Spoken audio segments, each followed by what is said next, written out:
Penguin Random House Audio presents Heart Marks the Spot by Libby Hubscher. Read for you by Brittany, Pressley, and Shedlock. For everyone clinging to that last little bit of hope.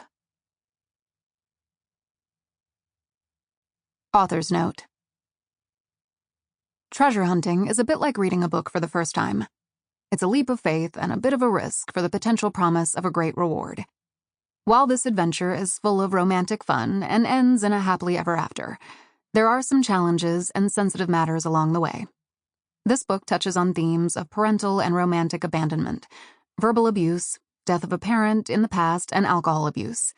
Brief minor violence, peril, including a serious life-endangering underwater event, and seasickness are also present.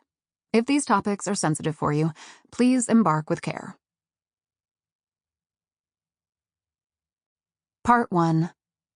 The Past. Hunting for treasure isn't always daring adventure and markings on maps. Sometimes it's the universe aligning on a quiet night far from home to bring you and the thing you're looking for together in the same place. I came to Iceland searching for something, and I found him. If only we'd been ready the first time we fell for each other. So I love you, because the entire universe conspired to help me find you. Paulo Coelho, The Alchemist. Chapter 1. Stella. I've made a life out of searching for lost things. Not tonight, though. After nearly 2 weeks of trekking around the wilds of western Iceland, in the hopes of unearthing the fabled Gunnarsson's treasure and coming up empty, my friends have forced me into a laid-back evening in a bar in Selfoss. I protested at first, but then Zoe presented her blistered feet. Gus muttered something about how this November trip was supposed to be a vacation, and Teddy fixed his deep blue eyes on mine, his expression half pleading, half dare. I caved like a bridge made of tissue paper. Gus parked the camper van at the edge of a small gravel lot, and we pulled on our coats and headed into the damp cold toward the bar Teddy had heard about from a local while picking up groceries at Bonus. Reunite, Warm Nights, according to Zoe's pocket phrase book, was housed in a squat metal building next to an outdoor outfitter. The interior lived up to its name, with rich wood accents, fireplaces, and a variety of subdued, eclectic lights, ranging from chandeliers to bare bulbs hanging from the ceilings. It was cozy. We found a dim nook in a corner and plunked down on soft, vintage couches. "Aren't you glad you listened to us, Stella?" Teddy asked, pulling off his hat and leaving his sandy blonde hair in disarray. He tousled it back into submission. "This place is perfect!" A small group of women standing nearby eyed him. "I'll say," one with a distinctly Australian accent said, before clapping a hand over her mouth. Her companions giggled and then migrated out of earshot. Zoe pushed back her cloud of dark curls and scrunched her face. Over the years, we'd grown accustomed to having an audience when Teddy was around. The amalgamation of his James Dean looks and charming charisma often proved magnetic. He enjoyed the attention, and as a result, he was never lonely, even if his admirers never stuck for long. "What's everyone drinking?" I asked. "My treat." "Beer," Gus said. "Vodka on the rocks." Zoe tipped her head toward her feet. "For the pain." "I'm sorry," I said. "I did warn you to break in your boots." "She feels no remorse," Zoe said, a smile playing on her lips. "If Stella's buying drinks, she must feel pretty bad," Gus told her. "When was the last time she took us out?" 3 seasons ago, Key West," Teddy said. "Oh, yeah." Zoe reached down to massage her socked foot. "It was so rough that day, and we were in that tiny boat, the one we had before the Lucky Strike. Stell refused to go in because the metal detector we were towing had turned up something. Gus and I were both so sick, he threw up in the cooler." The image of Gus's hulking figure hugging the igloo to his chest had been impossible to forget. And that something had turned out to be nothing exciting, just some chain. I'd spent the rest of the trip trying to atone for the bad call. "Stella's very focused," Teddy said, draping an arm around me. "And we love her for it. Without her leadership, we'd all have soft hands and no stories. Come on, vicious leader. Let's fetch the refreshments." I do feel bad about Zoe's feet, and Gus having to throw up in a cooler, I confessed to Teddy once we were clear of our friends. "Bad enough to call it quits on this trip?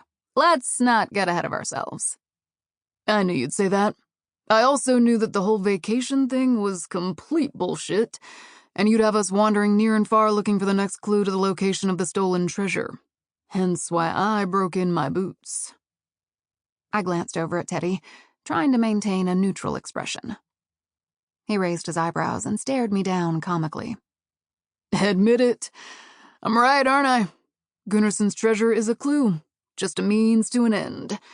If we ever find the damn thing, that is." "You know me best," I admitted. He did. Me being so utterly fixated on treasure that I forgot we should also be having a good time was nothing new. But my reasons for searching were not the same as my friends. They loved the exploring, the diving, the possibility of it. Not me. Treasure hunting was in my blood, and I had something to prove.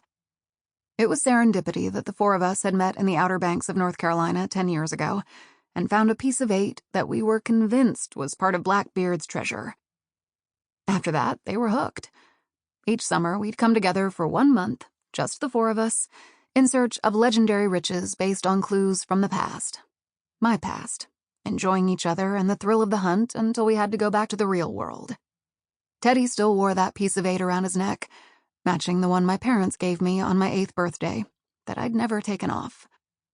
Anyway, for my friends, the enjoying part was especially important, since so far our trips had yielded plenty of memories, one gorgeous ruby pendant that Teddy's lawyers were in a legal battle with the Bahamian government over, a slew of antique coins, some small chips of emeralds, the infamous chain, and a lot of rusted-out trash. Nothing of any remarkable value that we could claim as our own. We had yet to find a major wreck, and my main objective, the stolen treasure of the Sea People, and the rare red elephant's heart diamond it was fabled to contain, was proving as elusive as whispered legends told.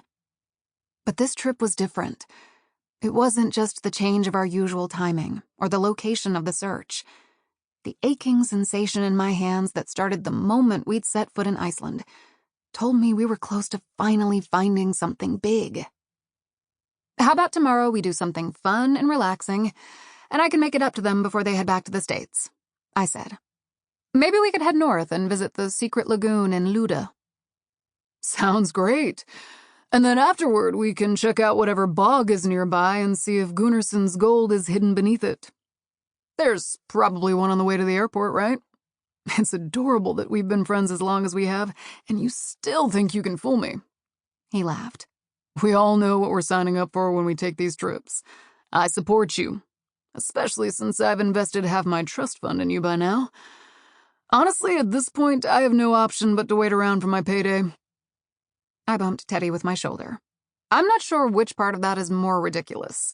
The idea that you've spent half your money or that you're only here to cash in once we finally find our treasure." "It's lucky for you that I am so loyal," he told me. "Those two would leave you for an all-inclusive spa in St. Thomas first chance they get.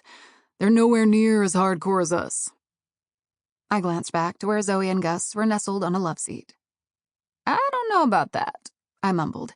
"They were pretty hardcore last night." "I think it's nice that they're taking it to the next level after all the years of pining." "You wouldn't be saying that if they were bumping into you during their sleeping bag gymnastic routine while you were desperately trying to sleep. But where were you again?" "Sirjon, Helga, gosh, I don't know, Ted. It's getting hard to keep track of all your local sleepovers."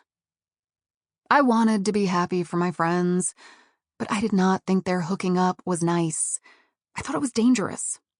Sure, it seems lovely at first.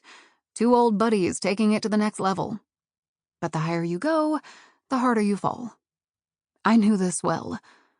I couldn't keep myself from exploring the possibility of what would happen if it didn't work out. There was a distinct chance that our friend group, this little family of ours, wouldn't survive the impact. Sample complete. Ready to continue?